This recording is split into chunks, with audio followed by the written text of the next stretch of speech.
કરોડો શ્રદ્ધાળુઓની આસ્થાના કેન્દ્ર સમાન ઉત્તર ગુજરાતના સુપ્રસિદ્ધ યાત્રાધામમાં જેઠ સુદ પૂનમ નિમિત્તે ભક્તિનો અભૂતપૂર્વ ઘોડાપૂર ઉમટ્યો છે.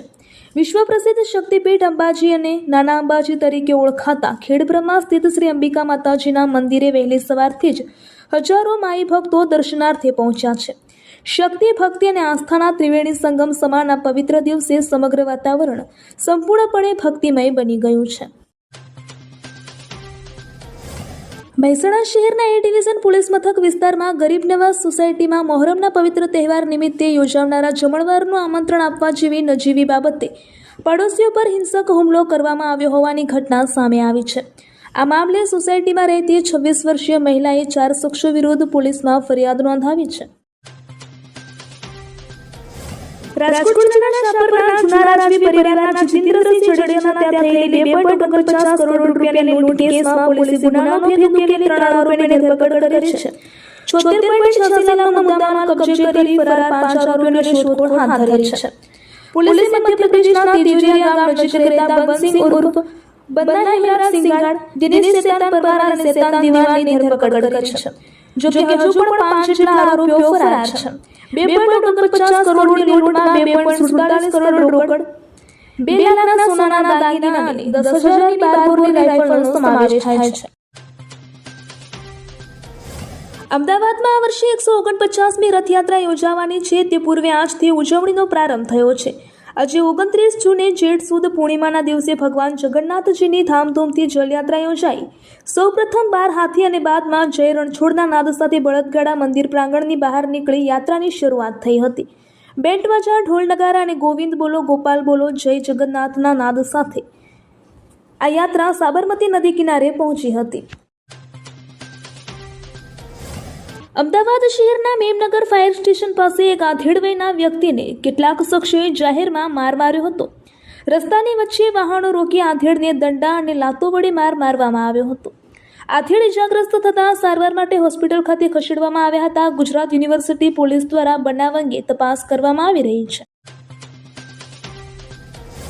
ચોમાસા દરમિયાન વરસાદી પાણીનો મહત્તમ સંગ્રહ થાય, ભૂગર્ભ જળ સ્તરમાં વધારો થાય, જળાશયોની સંગ્રહ ક્ષમતા વધે અને ખેતી સિંચાઈને વેગ મળે તે હેતુથી રાજ્ય સરકારે ફેબ્રુઆરીથી મે 2026 દરમિયાન સુજલામ સુફલામ જળ અભિયાન 2.0 શરૂ કર્યું હતું. બાદમાં સરકારે આ અભિયાનની મુદત 15 જૂન સુધી લંબાવી હતી. જોકે મુદત વધવા છતાં રાજ્યભરમાં મંજૂર કરેલા તમામ કાર્યો પૂર્ણ થઈ શક્યા નથી અને અભિયાનના દાવાઓ સામે સરકારી આંકડાઓ જ સવાલો ઊભા કરી રહ્યા છે. વડોદરા શહેરના લહેરીપુરા ગેટ નીચે જાહેર રસ્તા વચ્ચે યુવતીનો રીલ અને ફોટોશૂટ થતો હોવાનો વિડીયો સોશિયલ મીડિયા પર વાયરલ થયો છે. આ વિડીયોમાં શૂટિંગ દરમિયાન સામાન્ય વાહન ચાલકો અને રાહદારીઓને અસુવિધા થતી જોવા મળી રહી છે. આ સમગ્ર ઘટનાને લઈને જાહેર રસ્તા પર કાયદો હાથમાં લેવાયો હોવાના આક્ષેપો સાથે ટ્રાફિક સુરક્ષા અને નિયમોના પાલન અંગે પણ સવાલો ઊભા થયા છે. વડોદરા શહેરના વાઘોડિયા ચોકડીથી વાઘોડિયા જવાના મુખ્ય માર્ગ પર ફાયરિંગની ઘટના સામે આવી હતી. ગત 26 જૂન મોડી રાત્રે ગાર્મેન્ટનો વ્યવસાય કરતા અને મૂળ દિલ્હીના યુવક પર અજાણ્યા બાઇક સવાર શખ્સોએ ફાયરિંગ કરતા ચકચાર મચી જવા પામી હતી. આ બનાવમાં કાર ચાલક યુવકને ગોળી વાગતા ગંભીર રીતે ઇજાગ્રસ્ત થતાં તેને ખાનગી હોસ્પિટલમાં ખસેડવામાં આવ્યો હતો. આ ઘટનાના 48 કલાક છતાં હજુ આરોપીઓ પોલીસ પકડથી દૂર છે. વડોદરામાં યોજાયેલી વાઇબ્રન્ટ ગુજરાત રિજનલ સમિટ અંતર્ગત શહેરની ટ્રાન્સપોર્ટ સુવિધા વધુ સુદૃઢ બનાવવા 30 બસોનું લોકાર્પણ કરવામાં આવ્યું હતું.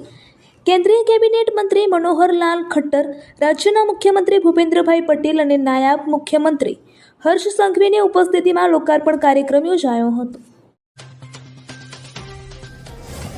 સુરત શહેરના પરવટ પાટિયા વિસ્તારમાં આવેલ એક ખાનગી હોસ્પિટલમાં ફરજ બજાવતી 24 વર્ષીય નર્સે અગમ્ય કારણોસર ગળે ફાંસો ખાઈ આપઘાત કરી લેતા તબીબી આલમમાં ભારે ચકચાર મચી ગઈ છે.